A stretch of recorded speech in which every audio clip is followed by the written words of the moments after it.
Hello guys, আসসালামু আলাইকুম। আজকে আপনাদের জন্য নতুন আরেকটা ভিডিও নিয়ে আসছি। দেখুন দোয়া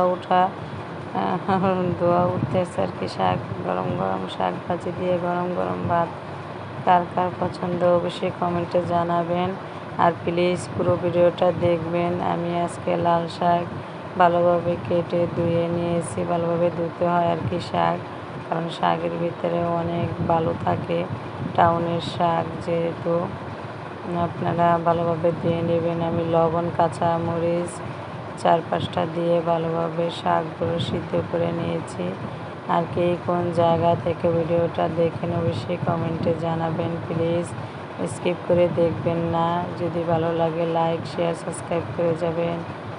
সবাইকে শেষ পর্যন্ত ভিডিওটা দেখার জন্য ধন্যবাদ জানাই। দেখুন আমার শাকগুলো সিদ্ধ হয়ে গেছে। এই পর্যায়ে আমি চুলা থেকে নামিয়ে ফ্রাই প্যান দিয়েছি, তেল দিয়েছি, আর পেঁয়াজ আর রসুন দিয়ে শাকটা আমি বাগার দিব।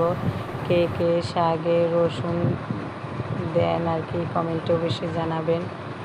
আমি রসুন দিয়ে বাগার দিলে আর কি খেতে ভালো লাগে। এই যে দেখুন আমি পেঁয়াজ আর রসুন ভালোভাবে ভেজে লাল লাল করে ভেজে তারপরে আমি আর কি শাকটা দিব। আপনারা একটু ধৈর্য ধরে ভিডিওটা দেখবেন, তাহলে আপনাদের কাছে ভালো লাগবে। যদি ভালো লাগে অবশ্যই আপনারা একবার হলো, যদি রসুন না পছন্দ করেন পেঁয়াজ দিয়ে আপনারা ভাজি করতে পারেন।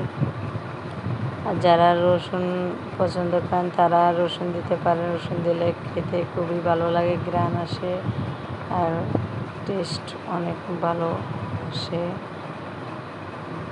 আপনারা এইভাবে একবার হলো ভাজি করে দেখবেন।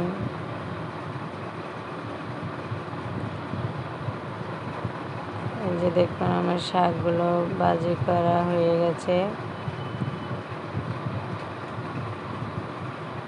আমি একটা বাটিতে আর কি ঢেলে নিচ্ছি। যদি ভালো লাগে লাইক, শেয়ার, সাবস্ক্রাইব করেন। সবাইকে ধন্যবাদ জানিয়ে বিদায় নিচ্ছি। আল্লাহ হাফিজ।